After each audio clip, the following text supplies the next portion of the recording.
আমরা এই ভিডিওতে ডাব্লিউবিপি পুলিশকে লক্ষ্য করে এবং এছাড়া অন্যান্য কম্পিটিটিভ বেসকে লক্ষ্য করে যেমন এমসিকিউ প্রশ্ন হতে পারে সেই ধাঁচের বেশ কিছু গুরুত্বপূর্ণ প্রশ্ন নিয়ে উপস্থিত হয়েছি। ঠিক আছে, তো চলুন সেই প্রশ্নগুলো আমরা একবার দেখে নিই।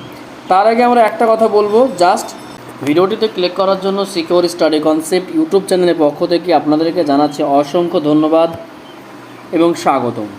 আমাদের অফিসিয়াল হোয়াটসঅ্যাপ গ্রুপ এবং অফিসিয়াল হোয়াটসঅ্যাপ চ্যানেল রয়েছে। আপনারা অতি শীঘ্রই আমাদের অফিসিয়াল হোয়াটসঅ্যাপ চ্যানেল এবং অফিসিয়াল হোয়াটসঅ্যাপ গ্রুপে যুক্ত হয়ে যাবেন।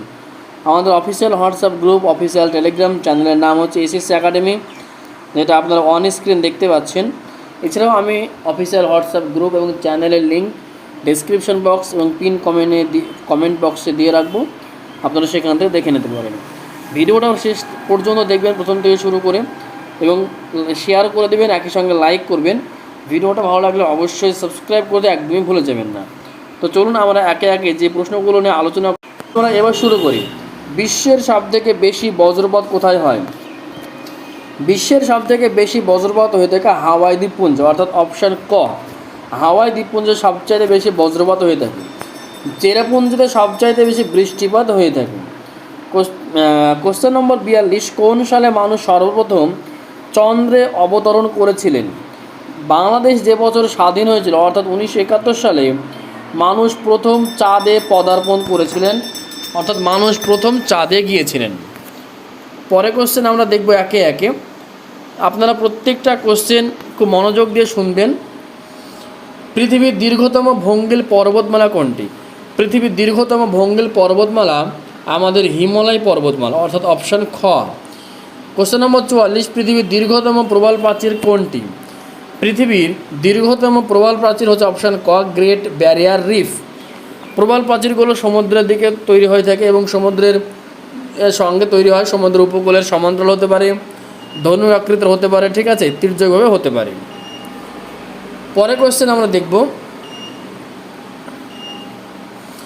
ইউরোপের বৃহত্তম নদী কোনটা? রাইন, দানিউব, ভলগা নাকি পো?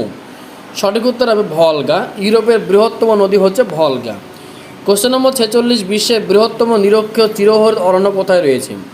বিশ্বের বৃহত্তম নিরক্ষীয় চিরহরিৎ অরণ্য রয়েছে আমাজন অববাহিকায়, ঠিক আছে, অর্থাৎ অপশান খ। এই কোশ্চেনের উত্তরটা আমরা অনেকেই জানতাম আশা করি। আটাকামা মরুভূমি কোথায় অবস্থিত? আটাকামা মরুভূমি কোথায় অবস্থিত? ঠিক আছে, খুব important question. Colombia, Brazil, Chile নাকি পেরু? আটাকামা মরুভূমি কোথায় অবস্থিত? আটাকামা মরুভূমি অবস্থিত ব্রাজিলে। আটাকামা মরুভূমি অবস্থিত ব্রাজিলে। এই মরুভূমি থেকে কিন্তু প্রশ্ন হয় যে কোন মরুভূমি কোন জেলায়, কোন দেশে অবস্থিত, তাই নিয়ে, ঠিক আছে। কোশ্চেন নম্বর 48, গোবি মরুভূমি কোথায় অবস্থিত? ভারতে নয়, চীনেও নয়। অপশান দুটো আছে, মঙ্গোলিয়া, জাপান। জাপানে নয়, সঠিক উত্তর হচ্ছে অপশান ক, মঙ্গোলিয়ায়। গোবি মরুভূমি অবস্থিত মঙ্গোলিয়াতে, ঠিক আছে। পরের প্রশ্ন, পৃথিবী যে ছায়াপথে অবস্থিত তার নাম কি? নীহারিকা তো পৃথিবীর সৃষ্টি সংক্রান্ত তত্ত্ব, গ্রহণপুঞ্জ হবে না, সৌরছায়া হবে না, সঠিক উত্তর হচ্ছে অপশান গ, আকাশগঙ্গা। পৃথিবীতে ছায়াপথে অবস্থিত তার নাম হচ্ছে আকাশগঙ্গা। বিশ্বের সবচেয়ে দূষিত শহরের নাম কি? এখানে যে চারটে অপশান রয়েছে তার মধ্যে বেইজিং হচ্ছে সবচেয়ে বিশ্বের দূষিত শহরের মধ্যে পড়ছে। বেইজিং কোথাকার রাজধানী? অবশ্যই সেটা আপনারা কমেন্ট সেকশনে লিখে জানাবেন। পরের প্রশ্ন, পৃথিবীর মধ্যে সর্বশেষ ভয়ঙ্কর সুনামিটি কবে ঘটেছিল? সর্বশেষ যে সুনামিটি সবচাইতে ভয়ঙ্কর হয়েছিল সেটা 2004 সালে 26শে ডিসেম্বর। 2004 সালে 26শে ডিসেম্বর ভয়ঙ্কর সুনামি ঘটেছিল এবং প্রচুর মানুষ মারা গিয়েছিল, ঠিক আছে। ভয়ঙ্কর একটা সুনামি তৈরি হয়েছিল।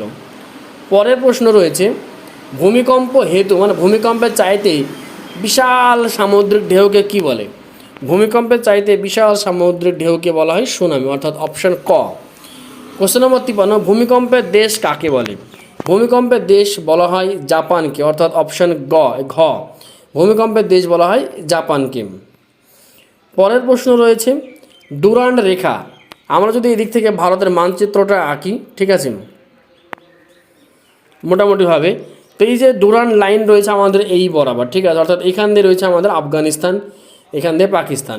তো পাকিস্তানের সঙ্গে ভারত এবং আফগানিস্তানের মধ্যে যে সীমারেখাটি রয়েছে সেই রেখাটির নাম হচ্ছে ডুরান্ড লাইন। তো ডুরান্ড রেখা দেখা যায় ভারত ও আফগানিস্তানের মধ্যে, অর্থাৎ অপশান খ। ঠিক একই রকমভাবে পরের প্রশ্ন রয়েছে, ম্যাকমোহন লাইন কোথায় রয়েছে? আমাদের যে ভারতবর্ষ, ঠিক আছে, এই দিকে তোমার চীন রয়েছে, চীনের সাথে ভারতের যে সীমারেখাটা রয়েছে সেই রেখাটার নাম হচ্ছে ম্যাকমোহন লাইন। তো এখানে অপশান গতে রয়েছে ম্যাকমোহন লাইন হচ্ছে ভারত ও চীনের মধ্যে অবস্থিত। বিশ্বের সবচেয়ে বৃহত্তম নদী চর মিনিংস নদী দ্বীপ, ঠিক আছে, নদী দ্বীপ হচ্ছে নদীর মধ্যে যখন পলি বলে জমা হয়ে মাথা চাড়া দিয়ে উপর দিয়ে উঠে আসে তখন সেটাকে বলা নদীর চর। তো বিশ্বের বৃহত্তম নদী চর গড়ে উঠেছে মাজুলি দ্বীপে, ঠিক আছে, বিশ্বের বৃহত্তম নদী চর হচ্ছে মাজুলি দ্বীপ। মাজুলি দ্বীপ কোন নদীতে অবস্থিত বা কোন নদে অবস্থিত সেটা আপনারা অবশ্যই কমেন্টে লিখে জানাবেন। কোশ্চেন নম্বর 57, নিচের কোনটি বাংলাদেশের সীমান্তবর্তী নয়? অরুণাচল প্রদেশ বাংলাদেশের সীমান্তবর্তী নয়, অরুণাচল প্রদেশ কিন্তু বাংলাদেশের সীমান্তবর্তী নয়। পরের প্রশ্ন, পৃথিবীতে কোন ভাষায় সবচেয়ে মানুষ বেশি কথা বলে? পৃথিবীতে সবচেয়ে বেশি কোন ভাষায় কথা বলে? খুবই গুরুত্বপূর্ণ একটা প্রশ্ন, ঠিক আছে, এর সঠিক উত্তর হবে হিন্দি ভাষা। হিন্দি ভাষায় মানুষ সবচাইতে বেশি কথা বলে। পরের প্রশ্ন 59, পৃথিবীর সর্বাধিক জলবিদ্যুৎ উৎপাদন করে আমেরিকা যুক্তরাষ্ট্র, গ্রেট ব্রিটেন, জাপান নাকি ব্রাজিল? পৃথিবীর সর্বাধিক জলবিদ্যুৎ উৎপাদন করে আমেরিকা যুক্তরাষ্ট্র, ঠিক আছে।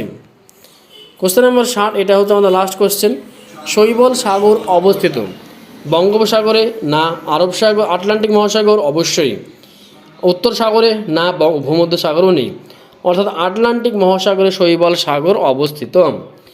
এই কোশ্চেনটা যেটা বলি, কোশ্চেন নম্বর 58, এই কোশ্চেনটা নিয়ে আমার একটু কনফিউশন রয়েছে। সঠিক উত্তর বইয়ে দেওয়া আছে চাইনিজ, আমি বলছি হিন্দি। এটা যদি আপনারা জেনে থাকেন তো অবশ্যই কমেন্ট সেকশনে লিখে জানাবেন। ভিডিওটা শেষ পর্যন্ত দেখার জন্য আপনাদেরকে জানাচ্ছি অসংখ্য ধন্যবাদ। এইরকম আরও ভিডিও পেতে অবশ্যই আমাদের সিকিউর স্টাডি চ্যানেলটাকে সাবস্ক্রাইব করে দেবেন, ঠিক আছে। থ্যাংক ইউ সকলকে, থ্যাংক ইউ সো মাচ।